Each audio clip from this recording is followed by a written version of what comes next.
diversity, the often surprising nature of living with the land. Our journey begins with such changes are sweeping over the land. The approaching storm may seem violent and destructive to us, but to nature, it's a new beginning in the cycle of life.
One of those living systems is the rainforest, home to the most amazing concentration of life on the planet.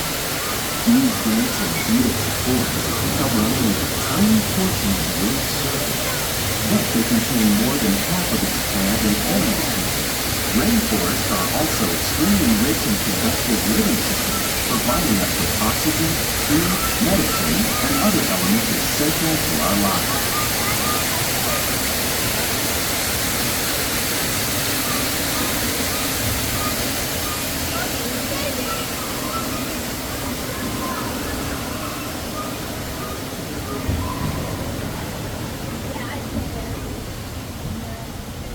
In the desert, nature has created a very different, but no less beautiful living system. And while this arid landscape may seem lifeless, it is very much alive. The plants and animals that have learned to survive in these harsh conditions make use of what little water they can find and avoid the scorching rays of the relentless sun.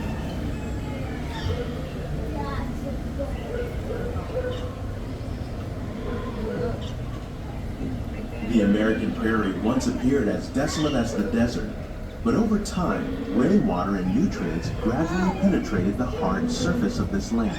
Even the hooves of the mighty buffalo helped create the rich soil that would one day become home to the American farm.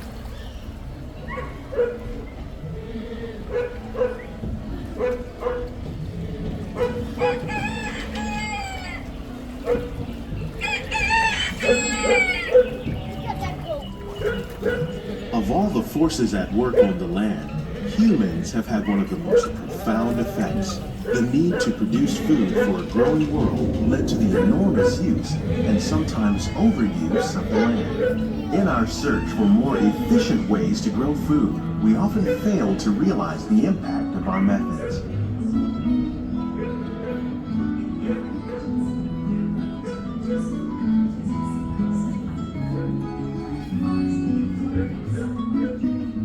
Today, we're learning to live with the land, discovering better ways to grow food that will assure both human and environmental well-being. Here at EPCOT, we're learning to reduce the need for chemical pesticides by breeding and using natural predators, like ladybugs and wasps, to control pests. In the farmlands across America, we're learning that by plowing under vegetation containing natural fertilizers, we can enrich the soil without the use of chemicals. In arid regions, we're learning to produce food on desert seacoasts by developing and planting crops that thrive on salt water. In Japan, we're learning that by mixing leaves and other living materials into our soil, we can make farmland more fertile without the need for chemicals. Here at EPCOT, we're learning to reduce the need for chemical pesticides by breeding and using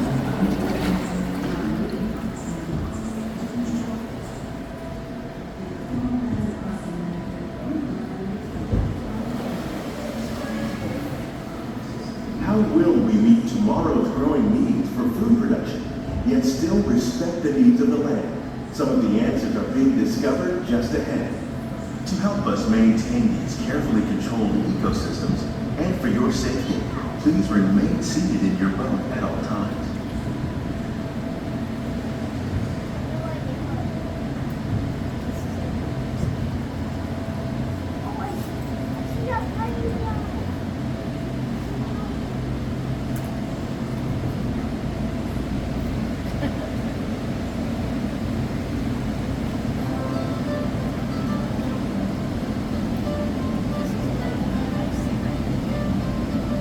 Welcome to our Glimmering greenhouses, where scientists from EPCOT and the U.S. Department of Agriculture illuminate the wondrous gifts we receive from the land. Join us as we ring in the most bountiful time of the year.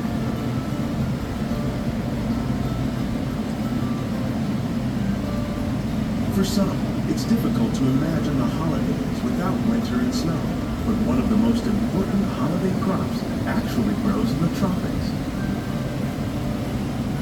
For centuries, farmers in Central America have cultivated cacao to make chocolate. In fact, cacao is chocolate's main ingredient. Today, people around the world are able to enjoy a variety of sweets and keep warm with a cup of hot cocoa, thanks to this tropical plant.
When you think of holidays, you might not think of fish, but seafood is an essential part of many festive meals.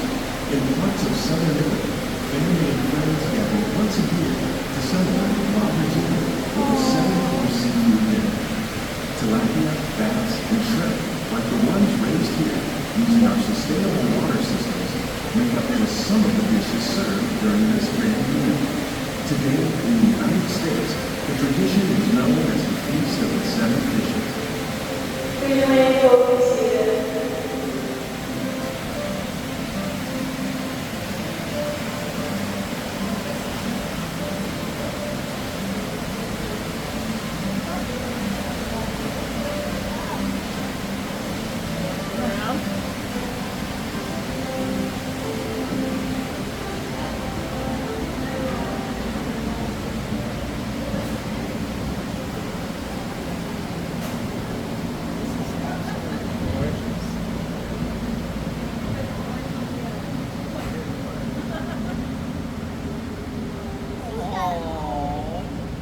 Citrus, like the oranges grown here, are common in Florida, but in Northern Europe, where fresh fruit is rare in winter, they're much harder to find, making them an extra special stocking stuffer. During Chinese New Year, these vibrant fruits are given as gifts of good fortune.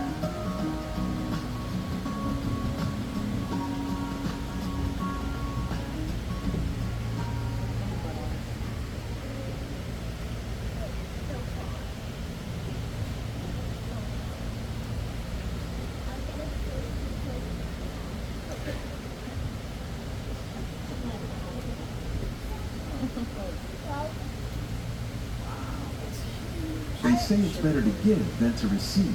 And in this greenhouse, we're celebrating the holidays by giving back to the land using innovative farming techniques. By recycling water, we can give plants rich nutrients. By giving plants ladybugs, we're able to control pests and reduce the need for pesticides. And by growing ground plants vertically, we give them better protection from disease.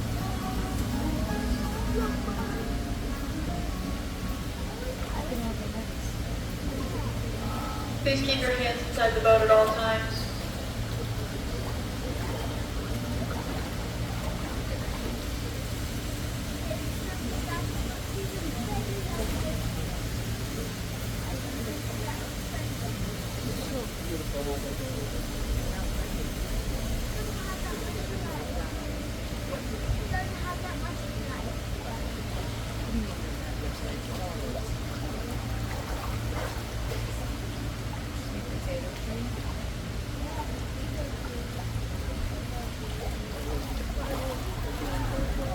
With these gifts, our plants can grow an abundance of festive vegetables.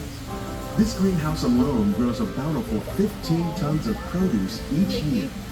When we give more, we receive more, making the most of the land's green gifts.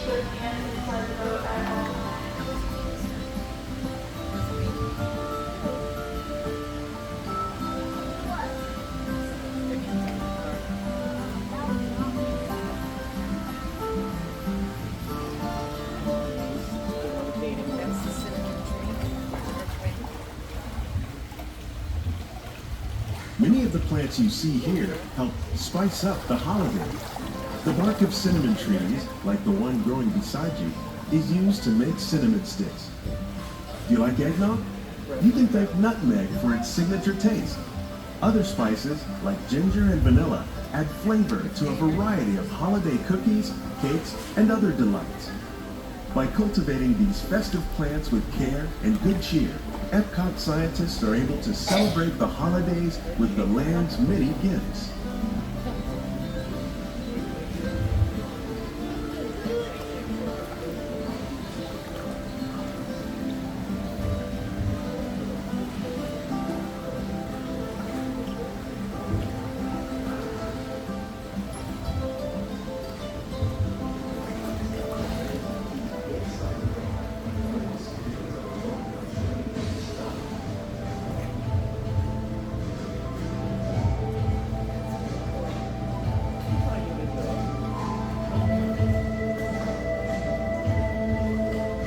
These greenhouses represent just a fraction of the work being done worldwide to produce bountiful harvests for our growing population. Scientists, farmers, and even backyard gardeners are doing their part to improve the quantity and quality of foods that we all rely upon. Together, we can continue to find more ways to increase food production and protect our precious natural environment. Only then will we truly be living with the land.